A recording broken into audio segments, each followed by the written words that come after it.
로마서 5장 12절부터 19절까지입니다. 이름으로 읽겠습니다. 시작. 이름으로 한 사람으로 말미암아 죄가 세상에 들어오고 죄로 말미암아 사망이 왔나니 이와 같이 모든 사람이 죄를 지었으므로 사망이 모든 사람에게 이르렀느니라. 죄가 율법이 있기 전에도 세상에 있었으나 율법이 없을 때에는 죄를 죄로 여기지 아니하느니라. 그러나 아담으로부터 모세까지 아담의 범죄와 같은 죄를 짓지 아니한 자들 위에도 사망이 왕노릇하였나니 아담은 오실 자의 표상이라. 그러나 이 은사는 그 범죄와 같지 아니하니 곧 한 사람의 범죄를 인하여 많은 사람이 죽었은즉 더욱 하나님의 은혜와 또는 한 사람 예수 그리스도의 은혜로 말미암은 선물이 많은 사람에게 넘쳤으리라. 또 이 선물은 범죄한 한 사람으로 말미암은 것과 같지 아니하니 심판은 한 사람을 인하여 정죄에 이르렀으나 은사는 많은 범죄를 인하여 의롭다 하심의 이름이니라. 한 사람의 범죄를 인하여 사망이 그 한 사람으로 말미암아 왕노릇하였은즉 더욱 은혜와 의의 선물을 넘치게 받는 자들이 한 분 예수 그리스도로 말미암아 생명 안에서 왕노릇하리로다. 그런즉 한 범죄로 많은 사람이 정죄에 이른 것 같이 의의 한 행동으로 말미암아 많은 사람이 의롭다 하심을 받아 생명에 이르렀느니라. 아멘. 네. 로마서 5장 12절부터는 로마서에서 대단한 그런 이 변화가 일어나는 단원입니다. 우리가 로마서를 전체가 16장인데 로마서 우리가 교리 공부를 중심으로 할 때는 8장까지 합니다. 로마서 8장 이후에는 생활과 관계된 여러 가지들이 나옵니다. 그러나 믿음으로 말미암는 의에 관계된 그 모든 것들은 거의 로마서 8장까지에서부터 공부가 마쳐집니다. 그래서 로마서 1장 1절부터 5장 11절까지를 전반부라고 얘기해. 로마서를 8장까지 우리가 연구할 때 로마서를 어떻게 구분하느냐? 로마서는 이게 장절은 임의로 나눴다고 그랬죠. 그래서 우리가 내용상으로 분류할 때 로마서 1장 1절부터 5장 11절까지 여기까지는 무슨 문제를 다루냐면은 칭의의 문제를 다룹니다. 여기는 죄에 대해서 나오는 것이 아니라 죄의 행동들에 대해서 얘기합니다. 죄 자체를 얘기하고 있지 않습니다. 그래서 우리 성경에서는 죄라고 하는 것이 단수와 복수의 개념이 없어요. 그러나 영어 성경을 보면 5장 11절 전에 나오는 죄는 다 복수의 죄입니다. 단수의 죄가 아니라 복수의 죄예요. 죄를 sin이라고 얘기해. S-I-N, sin. 근데 거기에 S가 붙으면 sins가 됩니다. 그건 복수의 죄예요. 그건 뭐냐면은 죄의 행위들을 얘기하는 거예요. 우리가 죄를 짓는 게 한 가지가 아니잖아요. 뭐 도둑질하고 거짓말하고 또 탐내고 뭐 여러 가지 이런 죄들이 한두 가지가 아니기 때문에 복수의 죄. 그러니까 5장 11절까지에 나오는 이 죄들은 죄 자체를 얘기하는 것이 아니라 죄가 나타낸 행위들을 얘기하고 있는 것입니다. 그래서 5장 23절에 보면 3장 23절에 보면은 모든 사람이 죄를 범하였으므로 범한 죄를 얘기하는 거예요. 모든 사람이 죄를 범하였으므로 하나님의 영광에 이르지 못하더니 이렇게 나오잖아요. 그래서 5장 12절까지 뭐다? 죄의 행위들을 얘기하고 있다.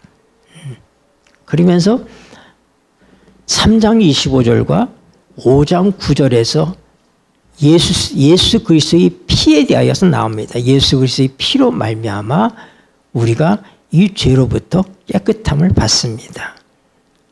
그래서 죄의 행위들, 쉽게 해서 죄의 생산품들,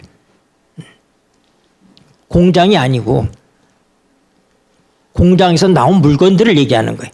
그러니까 죄들이라고 하는 것은 죄라고 하는 공장에서부터 쏟아져 나온 죄의 결과물들입니다. 상품들입니다. 네, 그런 한둘이 아니기 때문에 복수로 나타나고 있다 이 말입니다. 네, 그래서 우리가 생각할 때 우리가 죄인인 것은 죄를 지었기 때문에 죄인이구나 이렇게 생각할 수 있는데 성경은 그렇게 말하고 있지 않아요. 그래서 5장 12절로 넘어가면서 죄가 달라집니다. 거기는 죄의 행위를 다루는 것이 아니라 죄를 짓게 만들고 있는 죄인을 얘기하고 있습니다. 죄 자체를 얘기합니다. 그러다 보니까 어떻게 돼? 단수의 죄가 나오는 거예요.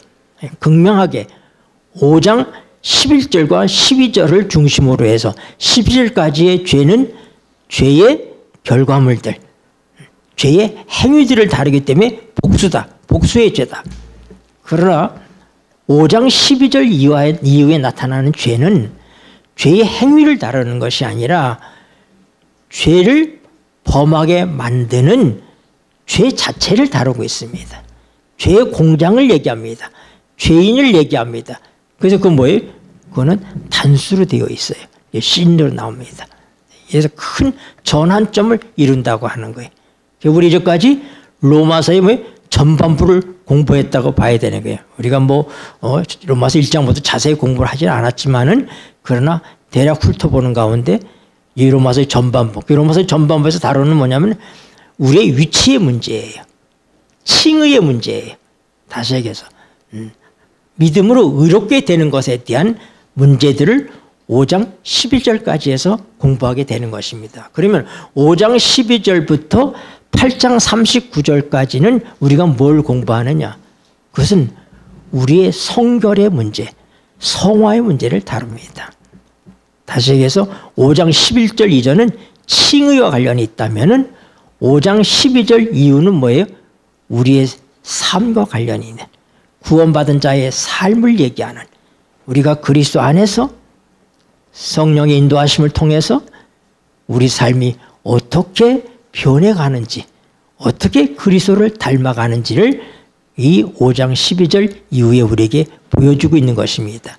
그래서 우리가 이 아주 로마서에서 가장 중심적이라고 볼 수 있는 로마서 8장에 가면은 로마서 8장에서부터 가장 중요하게 다뤄지는 것이 바로 성령의 문제입니다.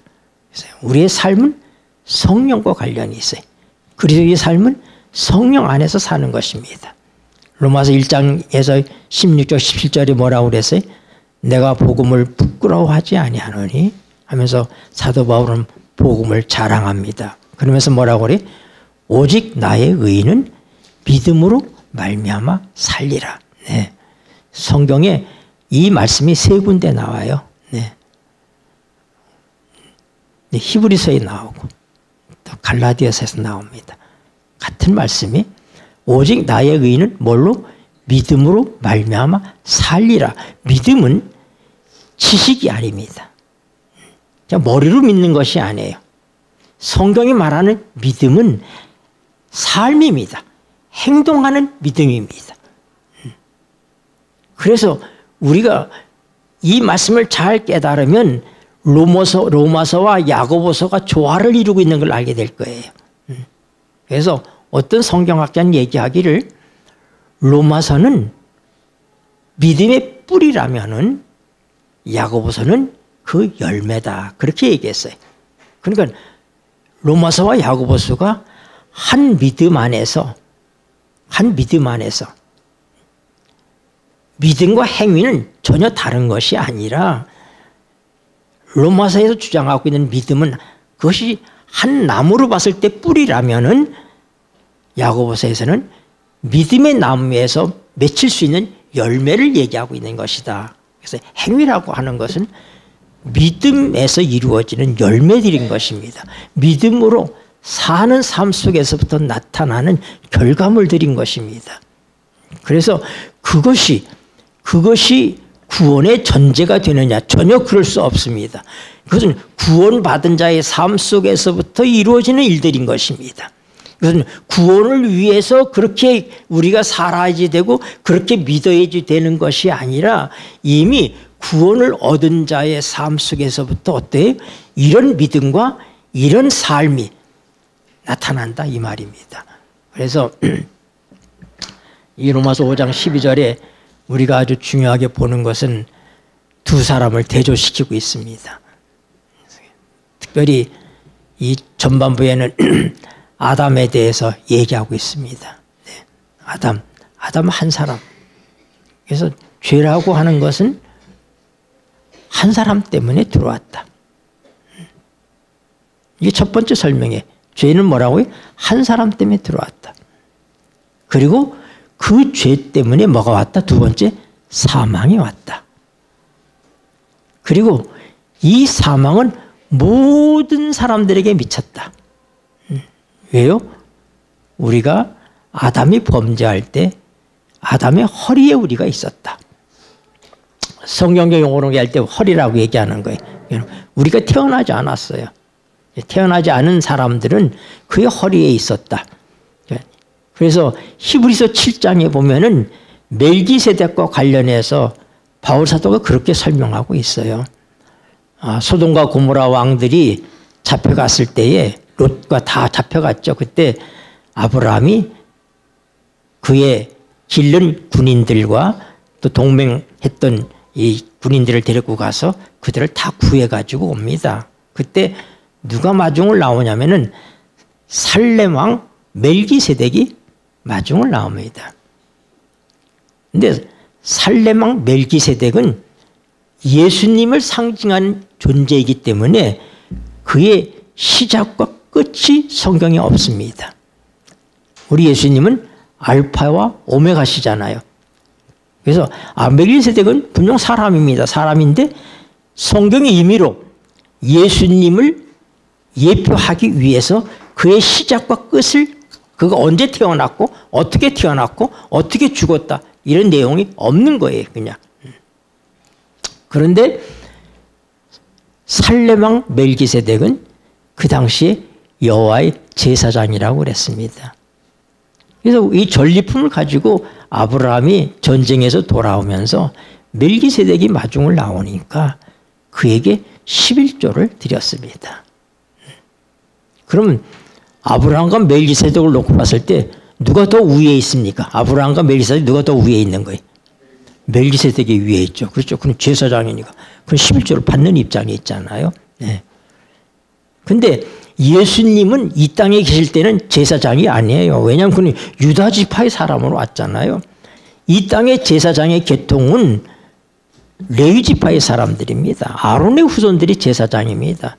그럼 예수님은 혈통적으로 볼 때 유다 지파의 사람이기 때문에 제사장이 될 수가 없어요. 그런데 예수님은 우리의 대제사장입니다. 지금 하늘 지성소에 계시잖아요. 그래서 이 예수님의 제사장으로서의 권위와 그가 하고 있는 이 모든 것들에 대하여 멜기세덱을 통해서 설명하고 있어요. 사도 바울이. 그래서 예수님의 제사장 권한은 아론의 후손들의 그 반차를 쫓아서 온 것이 아니라 멜기세덱의 반차를 쫓아온 것이다. 다르다고 얘기합니다. 그런데 무슨 얘기를 하냐면은 멜기세덱의 제사장으로서의 이 모든 권한이 아론의 후손들의 이 지상의 제사장들 권한보다 월등하게 다르다고 하는 걸 설명하기 위해서 아브라함이 멜기세덱에게 11조를 바칠 때 그때 아론은 레위는 어디 있었다? 멜기세덱의 허리에 있었다. 허리에. 그러니까 레위도 아브라함의 허리에 태어나지 않았으니까요. 그의 후손으로 태어나잖아요. 그러니까 그래서 아브라함이 멜기세덱의 11조를 바칠 때 누구도 바친 것이다? 아론도 바친 것이다. 아론을 통해서 후손들이 다 제사장인데 그 제사장들이 다 바친 것이다. 그러므로 아담이 범죄할 때 우리는 그와 같은 죄를 짓지 않았습니다. 우리는 잊지도 않았습니다. 그러나 우리 모두가 다 어디 있었다? 아담의 허리에 있었기 때문에. 아브라함이 멜기세덱에게 11조를 드릴 때 그의 태어나지 않은 모든 후손들이 그의 허리에서 함께 드린 것이 되는 것처럼 예수님께서 십자가에 죽으실 때 우리 모두가 다 어디에? 그의 허리에 있었다. 그 안에 있었다. 그래서 두 아담을 대조하고 있는 것입니다. 그래서 5장 14절에 보면은 아담은 오실 자의 표상이다. 그렇게 얘기했어요. 표상은 실물이 아니죠. 그건 표상인 것입니다. 그러면 누가 진짜 아담인 거예요? 그러니까 예수님이 아담이. 아담이란 뜻은 사람이라는 게, 아담의 뜻이 뭐냐면 사람이에요. 사람. 그러니까 하나님께서 아담을 창조하셨다는 게 사람을 창조하셨다 이 말입니다. 그래서 하나님이 아담만 창조하시고 하와는 아담을 통해서 창조하셨어요.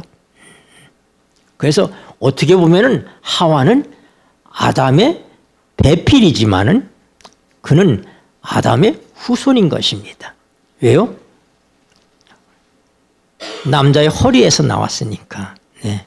남자의 허리에서 나왔어요. 그래서 하나님의 창조의 역사에 있어서 생명의 이론성을 강조해요. 하나님께서 동시에 남자와 여자를 창조하신 것이 아니라 뭐예요? 아담 하나를 창조하시고 아담을 통해서 아담의 후손들이 누구까지라도 하와까지라도 아담을 통해서 그 생명이 나오도록 그렇게 하셨다 이 말입니다. 그래서 아담에게 속해 있는 모든 사람, 이 세상에 존재하는 모든 인간은 아담의 후손이죠. 네. 그건 다 남자의 후손이에요.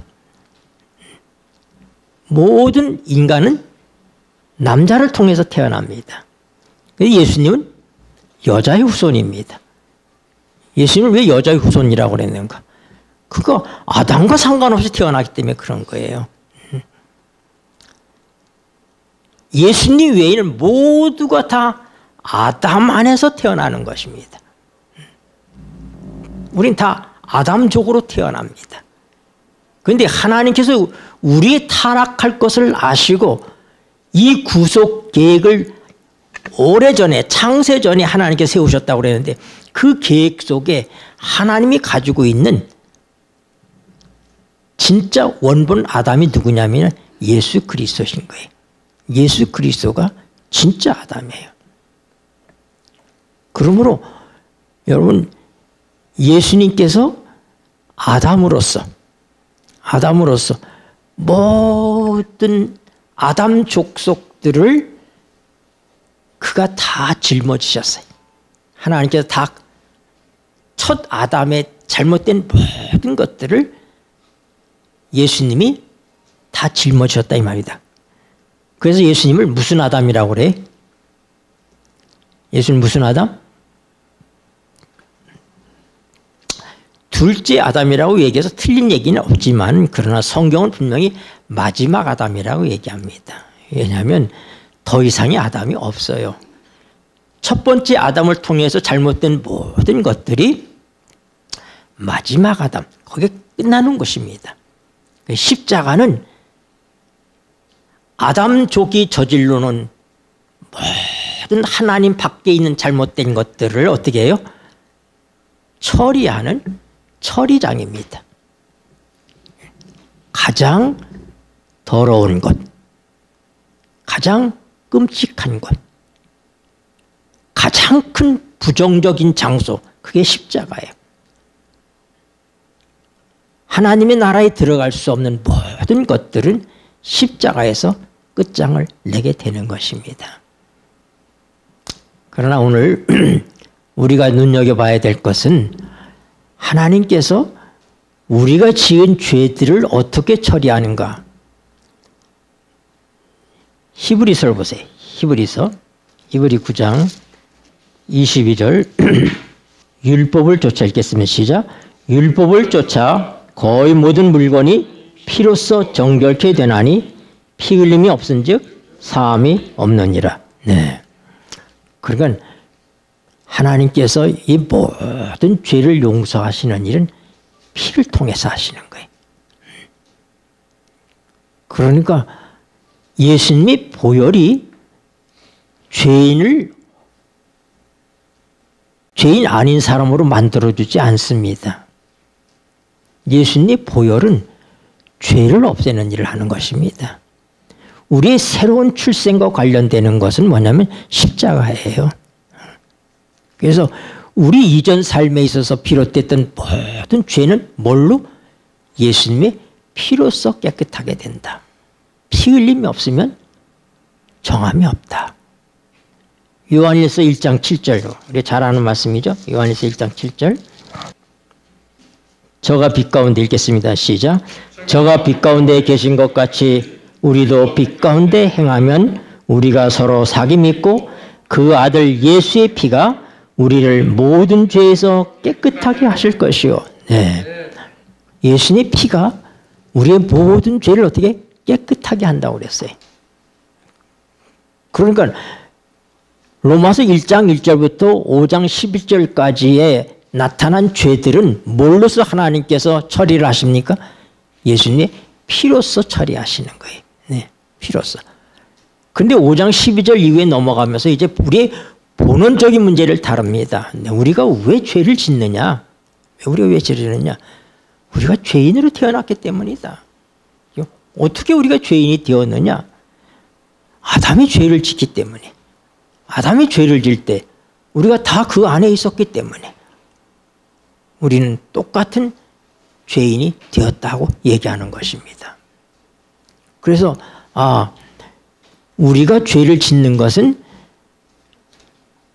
우리가 죄를 지으려고 선택했기 때문에 죄를 짓는 것이 아니라 우리는 운명적으로 죄인으로 태어났기 때문에 죄를 지을 수밖에 없는 존재가 되었다는 사실을 설명합니다.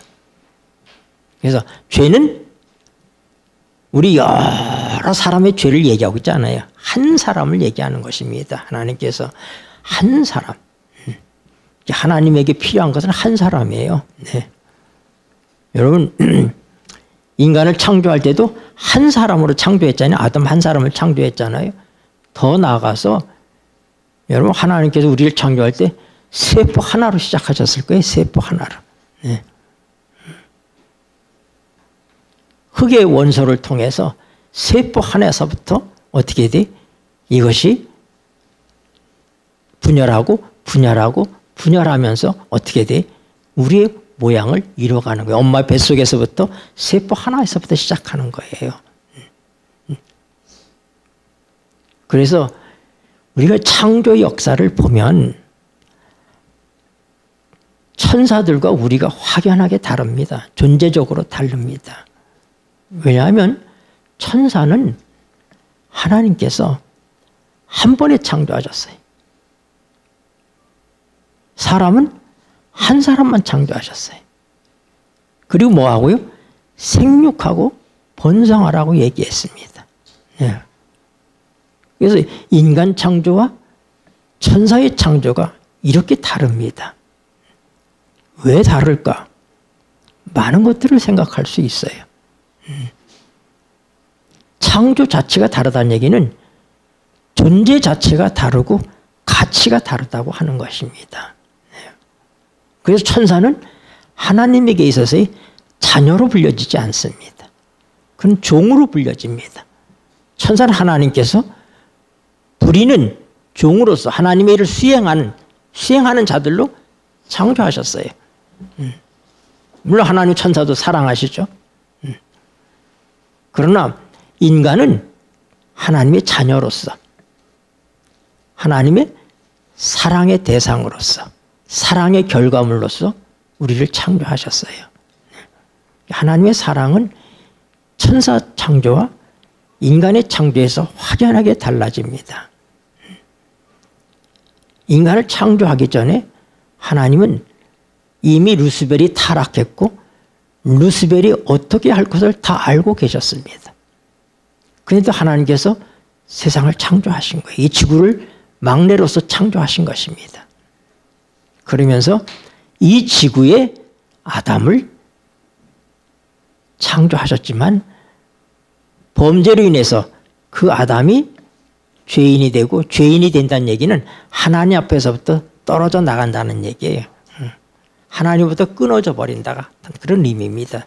죄인은 하나님과 상관없는 존재니까. 그래서 이 죄로 하나님부터 끊어져 버린 이 인간들을 어떻게 하나님께서 회복하시느냐? 그것은 다른 아담인 예수님을 통해서 새로 시작하는 역사예요. 구속은 새로운 창조입니다. 그래서 우리의 구원의 문제는 뭐냐면은 아담족으로 태어난 인간이 하나님의 놀라운 역사를 통해서 예수족으로 다시 태어나는 것입니다. 이것이 우리의 구원 문제예요. 그러므로 이것은 행위 문제가 아니라 존재의 문제입니다. 여러분, 제 성이 김가죠. 제가 왜 김가예요? 내가 선택했나요? 아니요. 우리 아버지가 김가니까 나도 김가예요. 저는 모제 김안국 공의 후손입니다. 저 종로에 가면은 안국동 있죠. 내게 우리 할아버지 김안국 할아버지의 이름이 함자예요. 네. 대단한 유학자셨고 또 벼슬도 사셨고 또 왕세자를 가르친 스승이셨어요. 우리 모제 할아버지가. 근데 더 위로 올라가면 신라의 마지막 임금 경순왕의 넷째 아들인 의성군. 그래서 제가 의성김가예요. 의성군의 이 왕자 의성군의 34대 손이 저예요. 그러니까 제가 선택한 것이 아니라 내가 태어나 보니까 내 존재가 의성김가더라 이 말입니다. 네. 여러분이 선택한 게 아무것도 없어요. 여러분이 태어나 보니까 여러분들은 아담의 족속이에요. 그리고 죄인이에요. 하나님으로부터 끊어진 존재입니다. 그런데 하나님께서 새로운 세계를 여시는데 새로운 족속을 여시는데 예수 그리스도를 통해서 이 일을 하십니다. 그런데 예수님과 우리의 관계는 어떻게 그런 맺어지느냐? 그것은 믿음을 통해서 맺어지는 거예요. 영접하는 자, 요한복음 1장 12절에 영접하는 자, 그 이름을 믿는 자들에게는 자녀가 되는 권세를 주셨다. 네. 여러분, 생물학적으로 우리가 부모로부터 태어나잖아요. 그렇죠? 이게 태어나는 것처럼 영적으로 우리가 아담족에서부터 예수족으로 태어나는데 먼저 어떻게 돼? 아담족의 신분이 없어져야 될 거 아닙니까? 그건 십자가예요. 그래서 죄의 공장인 죄를 질 수밖에 없는 우리를 하나님께서 어떻게 죄인 아닌 존재로 다시 태어나게 하느냐? 먼저 죽어야 되는 거예요. 부활은 죽음이 전제되어 있는 거예요. 그래서 십자가는 죽음을 의미하는 것입니다. 이전 세상에서부터 육으로 태어난 사람, 죄인으로 태어난 사람, 하나님과 원수된 사람, 이 모든 아담의 후손은 어디서? 예수님의 십자가에서 끝납니다. 그래서 우리가 알거니와 우리 옛사람이, 과거의 사람이, 옛사람이, 아담족이 얘기해요. 옛사람이 예수와 함께 십자가에 못 박힌 것은 같이 못 박혔다고. 왜냐고? 모든 아담의 후손들이 아담의 허리에 있었던 것처럼 예수님이 십자가에 달려 돌아가실 때 우리는 없어요. 우리는 없잖아요. 우리는 다 어디 있어요? 하나님께서 예수님의 허리에다 우리를 다 두셨어요.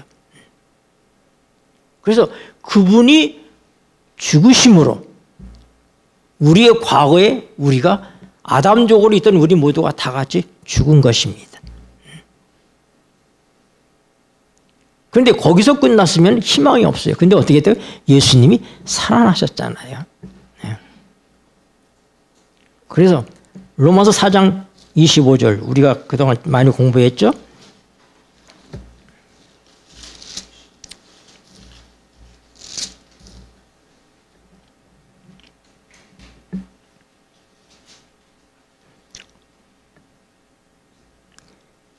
예수는 읽겠습니다. 시작.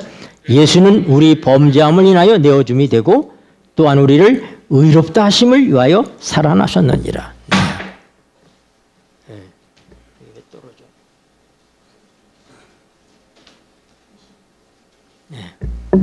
예수님은 우리 범죄 때문에 십자가에 죽으셨어요. 왜요?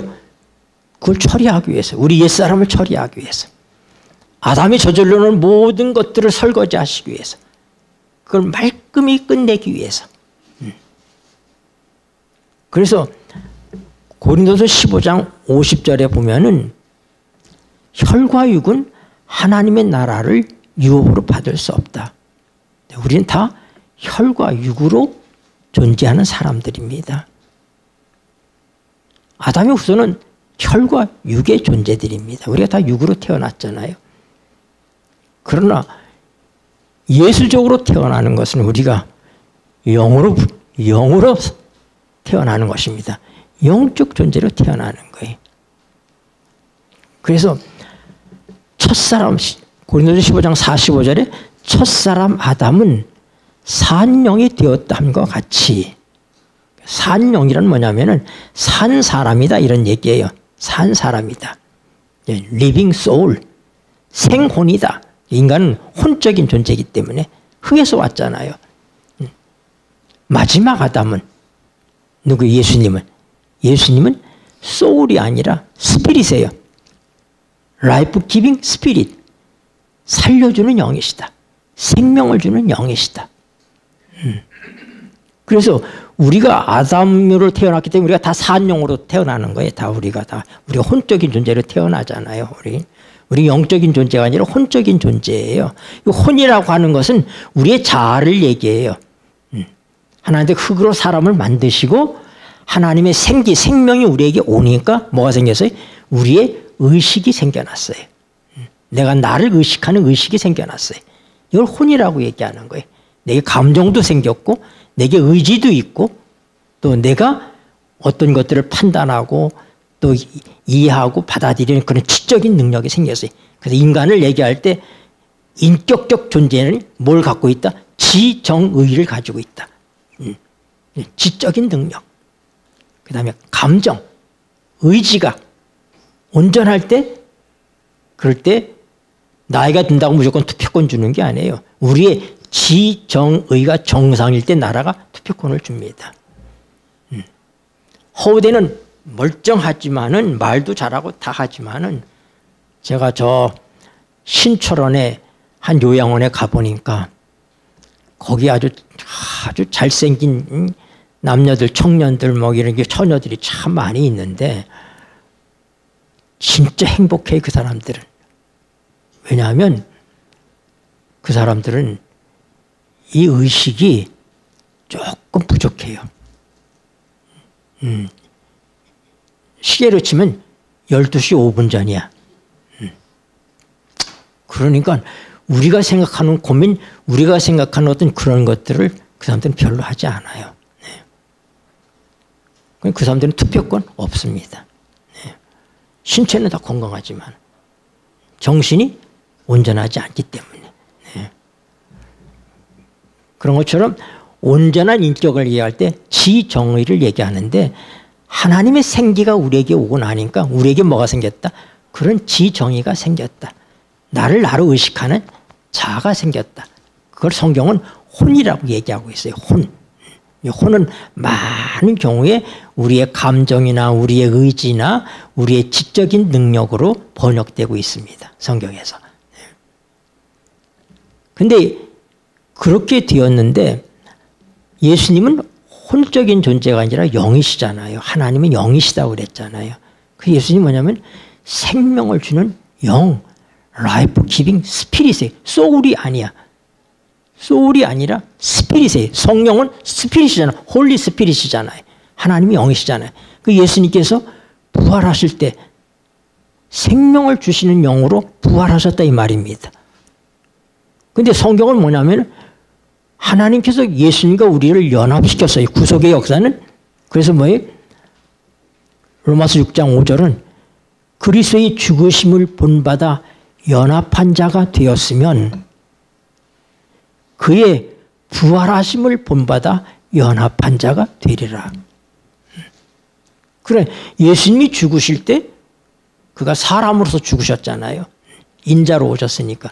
그래서 그가 인간의 모든 죄를 대표하고 그 다음에 모든 죄를 짊어지고 같이 우리가 죽은 것입니다. 그래서 죄인은 어떻게 처리되느냐? 십자가의 죽음을 통해서 처리하신 거예요. 죄인은 고쳐지지 않습니다. 사과나무가 배나무가 될 수가 없어요. 그거는 사과나무를 파내고 배나무를 거기다 심기 전에는 될 수가 없어요. 그러니까 존재 자체가 바뀌어야지 되는 거예요. 제가 이 구속을 존재론적으로 얘기하는 이유가 뭐냐면 이 구속은 행위의 문제가 아닙니다. 행동 문제가 아니라 뭐예요? 존재의 문제예요. 하나님께서 그렇게 하셨다 이 말입니다. 아담이라고 하는 한 존재를 통해서 타락함으로 죄인이 되었을 때 또 다른 아담인 예수 그리스도를 통해서 어떻게 해요? 우리를 마지막 아담이신 예수의 후손으로 예수 쪽으로 부활시킨다 이 말입니다. 그래서 그가 육체로는 죽임을 당하셨지만은 영으로는 살리심을 받으셨다. 베드로서 3장 18절. 구슬이 섬하이라도 꿰어야 보배잖아요. 우리가 다 알고 있는 말씀들이지만은 이 말씀들을 꿰어서 얘 이렇게 되는 말씀이구나. 그렇게 이해할 때 우리가 이 구속을 잘 이해할 수 있습니다. 베드로전서 3장 18절. 그리스도께서도 읽겠습니다. 시작. 그리스도께서도 한 번 죄를 위하여 죽으사 의인으로서 불의한 자를 대신하셨으니 이는 우리를 하나님 앞으로 인도하려 하심이라. 육체로는 죽임을 당하시고 영으로는 살리심을 받으셨으니. 네, 그러니까 여러분 예수님이 육체로 죽으실 때 우리 육체도 같이 죽은 거예요. 그분이 영으로 부활할 때 어떻게 우리도 영으로 부활한 거예요. 그게 하나님께서 우리를 구원하시는 방법이에요. 우리가 이것이 경험적으로 우리에게 이루어진 것들 아닙니다. 느낄 수 없습니다. 근데 이 모든 건 누가 하셨다고요? 하나님께서. 하나님의 창조는 말씀으로 이루어지는 것입니다. 그러므로 기록된 이 말씀 속에 창조의 능력이 있어요. 여러분이 이 말씀을 믿을 때 하나님 빛이 있으라 하니 빛이 있는 것처럼 이 말씀을 믿을 때 내 옛사람이 예수와 함께 십자가에 못 박히는 거예요. 그리고 그분이 부활할 때 우리가 새 사람이 일어나는 거예요. 그래서 아까 4장 25절에 보니까 그분은 우리 죄 때문에 죽으시고 우리를 의롭게 하시기 위해서 살아나셨다 그랬잖아요. 예수님의 살아나심은 우리의 의와 관련이 있다 이 말입니다. 그러니까 우리가 뭐 이제 우리가 더 이상 죄인이 아니라는 얘기예요. 죄인은 십자가에서 끝나죠. 네. 여러분의 행동 문제의 죄와 연관시키지 말고 하나님이 하신 일을 여러분들이 생각하시다 이 말이에요. 하나님께서 어떻게 나를 구속하셨는가. 네. 죄인으로 태어나서 우리가 죄인인 것은 뭐라고요? 죄를 짓기 때문에 죄인이 아니라 죄인으로 태어났다. 누구 때문에? 한 사람 아담 때문에. 사도 바울이 아주 누누이 설명하고 있는 게 바로 그거예요. 그런데 하나님이 어떻게 했느냐? 또 다른 아담을 우리에게 보내주셨다. 그것이 원본 아담이다. 진짜 아담, 처음에 아담은 예표에 불과하다. 진짜 아담인데 그 아담을 보내셔서 어떻게 했어요? 아담이 저질러놓은 모든 잘못된 것들을 십자가에서 처리를 하셨다. 그가 흘리신 피로 우리의 모든 죄가 용서가 되었다. 그래 더 중요한 것은 여러분 우리가 시중에 나와 있는 술을 다 다 없앤다고 술이 없어지는 게 아니잖아요. 술은 왼수다. 술은 가정의 행복을 뺏어간다. 우리 중학교 때는 이 절제에 대한 웅변을 참 많이 했어요. 우리 교단에서. 술은 악마다 하고 얘기했어요. 섹스표가 그랬어요. 내 눈에 보이는 술의 정이여 하면서 너는 악마다 하고 얘기했어요. 근데 그래서 이 술을 다 없애버려요. 없애버리지만은 다음날 보면은 또 배달이 돼요. 왜요? 양조장이 있기 때문에. 그러니까 술이 다 없어지려면 뭐가 없어져야 돼? 양조장이 없어져야지 돼. 하나님께서는 우리가 만들어낸 죄의 문제만 예수님의 피로서 정리한 것이 아니라 죄의 공장 자체를 끝장내신 게 그게 뭐예요? 그게 십자가예요. 죄인이 거기서 죽은 거예요. 죄가 많은 곳에 은혜가 많다고 얘기하니까 그럼 하나님의 은혜를 더 받기 위해서 죄를 더 져야 되느냐 하고 얘기하죠. 그러니까 6장에 넘어가서 사도 바울이 뭐라고 해요? 죄에 대하여 죽은 너희가 어찌 그 가운데 더 살리오 하고 얘기하는 거예요. 이제 우리는 죄인의 신분이 아닌 것입니다. 죄인의 신분은 첫 아브라함과 관련이 있는 거예요. 그분이 죽으심으로 우리의 범죄 문제가 해결이 됐습니다. 그분이 살아나심으로 이제 우리가 의롭게 되었다 이 말이다. 왜요? 이제 우리 의인으로 새롭게 예수적으로 새롭게 우리가 시작을 하는 것입니다. 네. 그러니까 하나님께서 어떻게 우리를 구속하셨는지를 알아야 우리가 그 사실을 믿는 게 믿음인 거예요. 내가 마음대로 믿는 건 믿음이 아니에요. 그거는. 여러분 누굴 믿습니까? 하나님을 믿잖아요. 예수님을 믿잖아요. 그러면 예수님 뭐예요? 말씀이라고 그러셨잖아요.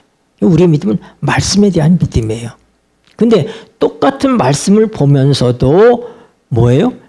우리는 늘 불안해하면서 내 구원 문제가 내 선택과 내 행동 여부에 내 행위 여부에 좌우되는 것처럼 그런 생각을 우리의 생각 속에서 떨쳐내지 못하고 우리가 살아가고 있다 이 말입니다. 그것은 온전한 믿음이 아니에요. 하나는 우리의 구원 문제를 우리하고 의논하지 아니하셨습니다. 우리에게 의존하지 아니하셨습니다. 구원은 시작부터 끝까지 하나님께서 하신 거예요. 그 속에 우리의 공로가 없어요.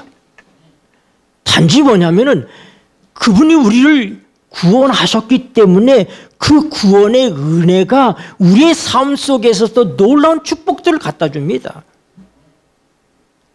구원을 받기 위해서 우리의 행위가 변하는 것이 아니라 구원을 받은 자에게 주시는 하나님의 지속적인 은혜. 너희가 믿음으로 말미암아 어떻게 됐다고 하나님과 화평을 누리게 되었다고 얘기하잖아요. 화평을.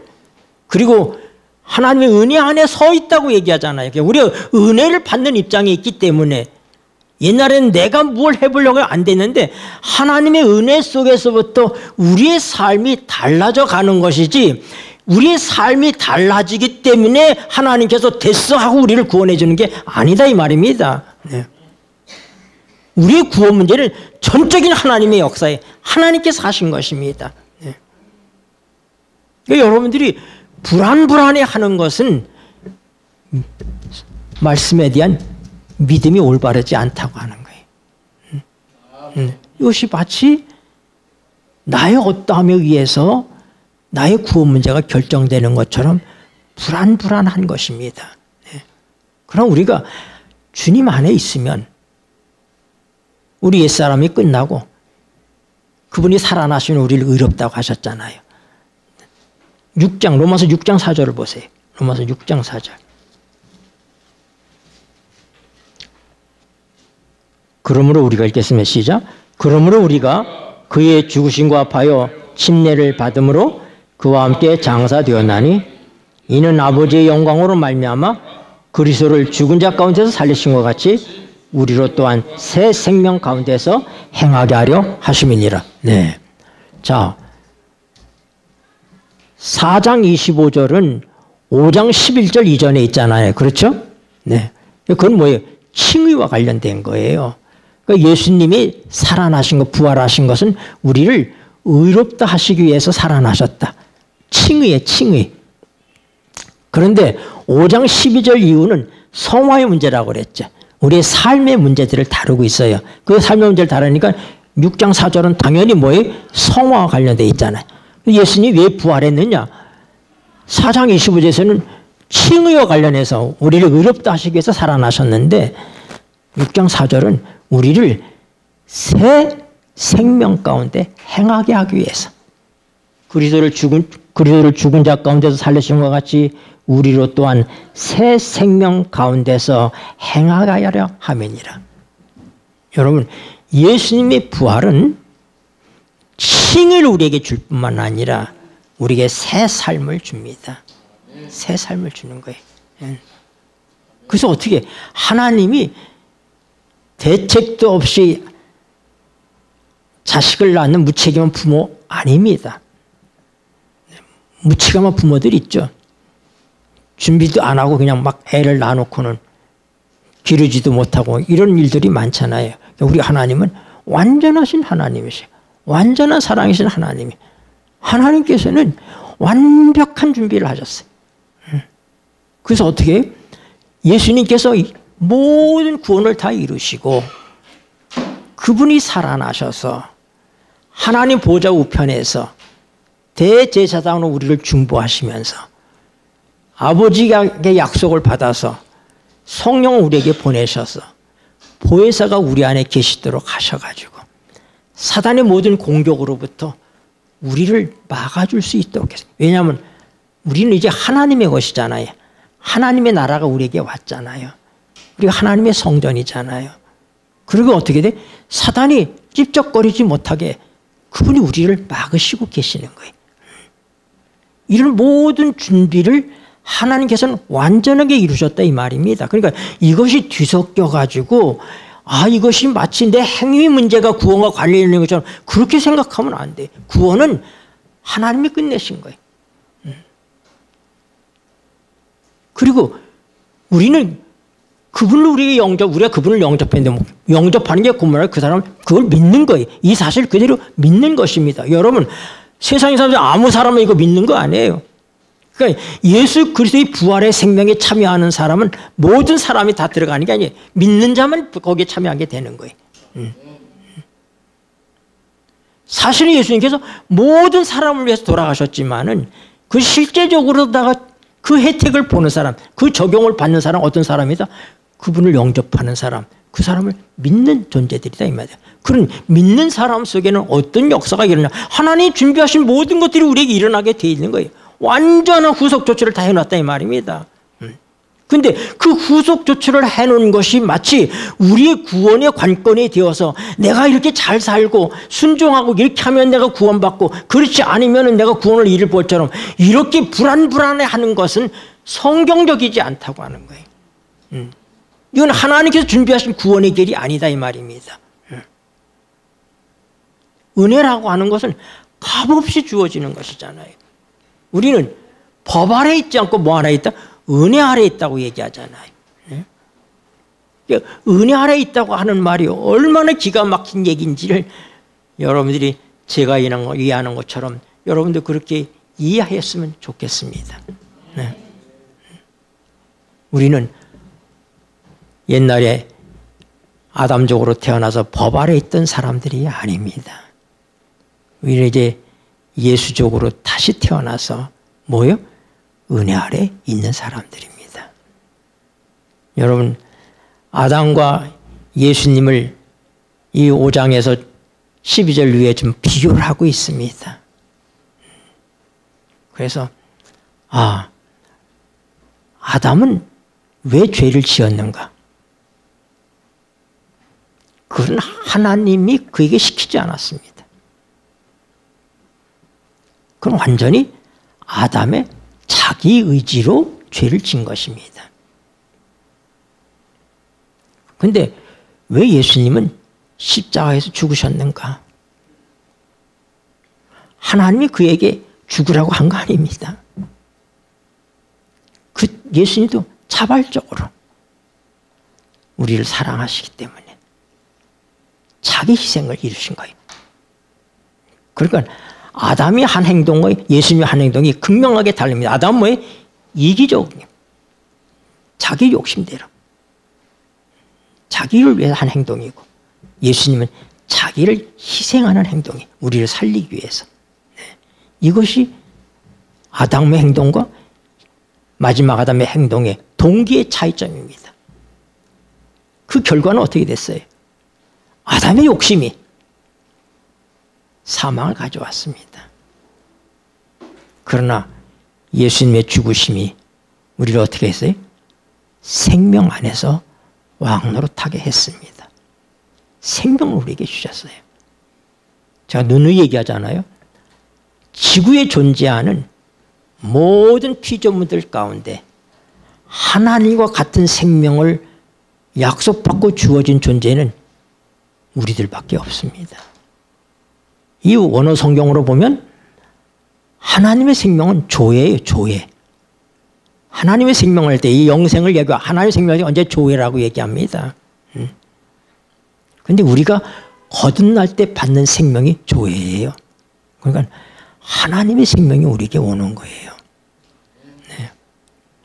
아버지와 아들이 같은 생명을 가지고 있잖아요. 그렇죠? 아버지와 아들이. 나는 천사들이 어떤 생명을 가지고 있는지 설명하지 않으니까 모릅니다. 그러나 성경은 분명히 구원받는 우리들이 하나님의 생명을 우리에게 주신다고 그랬어요. 살려주는 영이신 예수 그리스도의 그 영이 우리에게 오는 거잖아요. 이렇게. 그리고 어떻게 돼? 생명이 같아요. 아버지와 아들의 생명이 같기 때문에 우리가 하나님의 자녀가 될 수 있는 거예요.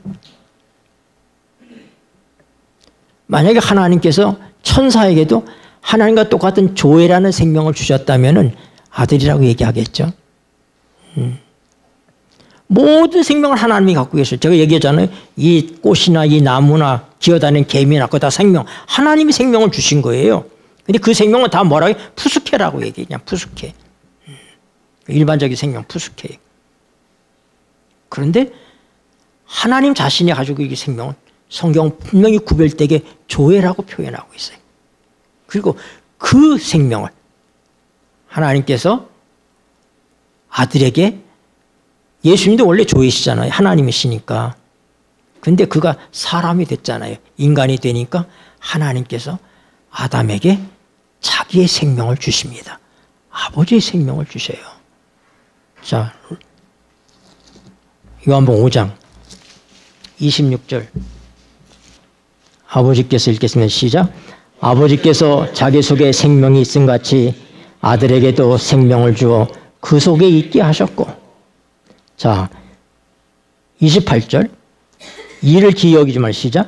이를 기이 여기지 말라. 무덤 속에 있는 자가 다 그의 음성을 들을 때가 오나니 선한 일을 행한 자는 생명의 부활로 악한 일을 행한 자는 심판의 부활로 나오리라. 25절 진실로 읽겠습니다. 진실로 진실로 너에게 이르노니 죽은 자들이 하나님의 아들의 음성을 들을 때가 오나니 곧 이때라. 듣는 자는 살아나리라. 그러니까 예수님이 하나님이 예수님에게 생명을 줄 필요가 없어요. 원래는. 왜요? 똑같은 하나님이신데. 그건 원래 생명 자체신데. 근데 그분이 우리를 위해서 아들이 되셨잖아요. 아들의 신분이 되셨어요. 그러니까 어떻게 하나님으로서의 생명은 그의 인성 속에 감춰져 있어요. 그러니까 하나님께서 어떻게 했어요? 예수님에게 자기 생명을 주셨다고 그랬어요. 자기 생명을. 그리고 예수님은 그 생명을 누구에게? 우리에게 주는 거예요. 그러니까 아버지의 생명이 누구에게? 예수님에게. 예수님의 생명이 누구에게? 우리에게. 이렇게 오게 만드는 거예요. 네. 그래서 우리가 뭐라고요? 자녀가 되는 거예요. 자녀가. 태생이 같아요. 자녀라는 것은 부모가 같다는 얘기예요. 부모가. 예수님도 하나님의 생명. 나도 예수님을 통해서 하나님의 생명을 받았잖아요. 그게 히브리서 2장의 말씀이 그 말씀이에요. 히브리서 2장 11절 거룩하게 하시는 자와 이렇게 했으면 시작. 거룩하게 하시는 자와 거룩하게 함을 입은 자들이 다 하나에서 난지라. 그러므로 형제라 부르시기를 부끄러워 아니하시고. 네. 예수님과 우리가 뭐예요? 형제잖아요. 왜요? 아버지로부터 똑같은 생명을 물려받았잖아요. 네. 지원이가 선진이가 자매잖아, 자매. 왜요? 엄마 아빠로부터 똑같은 생명을 받았잖아요. 네. 그게 형제예요. 그러니까 하나님께서 예수님 본래 하나님이시지만 그거 내려놨다 이 말이에요. 내려놓고 이 땅에 우리를 보내시는데 하나님께서 누구 생명을 줬다? 아버지 생명을 줬어요. 그리고 그 생명을 누가? 예수님이 우리에게 주시는 거예요. 그럼 결국은 누구 생명이 우리에 와 있는 거예요? 아버지 생명이 와 있으니까 형제다 이 말입니다. 이유를 아시겠어요? 그냥 형제가 아니에요. 그냥 뭉뚱그려서 그냥 아들이라고 해줄게 이게 아니에요. 하나님께서 정말 그 과정을 다 밟으시는 거예요. 그렇게 똑같게. 네. 시간이 돼서 제가 여기서 마쳐야 될 것 같은데 여러분 우리가 알아야 될 것은 아담과 예수님을 서로 대조하는 것이 완전할 수는 없지만은 사도 바울은 그걸 시도하고 있는 거예요. 시도하고 있는데 아담의 범죄의 동기와 예수님의 우리를 구속하시는 희생의 동기가 다르고 그 결과가 다르고 그 성격이 다릅니다. 아담은 하나님의 법을 범했지만은 예수님은 하나님의 법을 지키심으로 하나님의 뜻을 온전하게 이루신 것입니다. 그래서 아담 편에 있으면 망하는 거예요. 그러니까 하나 된 게 없잖아요. 아담은. 예수님 편에 있으면 무조건 되는 거예요. 가끔 어디 가보면 OX 게임을 하더라고요. 근데 손흥민 선수의 찐 팬들만 진짜 팬들만 이렇게 모아가지고 OX 게임을 하는 거예요. OX 게임 하는데 이제 손흥민이 아주 축구를 운동장에 이제 시합을 해서 나갈 때 그가 디딤발을 하고 이렇게 나가자 이렇게 디딤발을 하고 나가는데 왼발을 먼저 디딤발을 하느냐 오른발을 먼저 디딤발을 하느냐 그러면은 왼발이라고 생각하는 사람은 이쪽으로 오른발의 사람이 이렇게 하고 줄이 딱 쳐집니다. 그게 OX 퀴즈예요. 근데 오른발로 디딤발을 한대.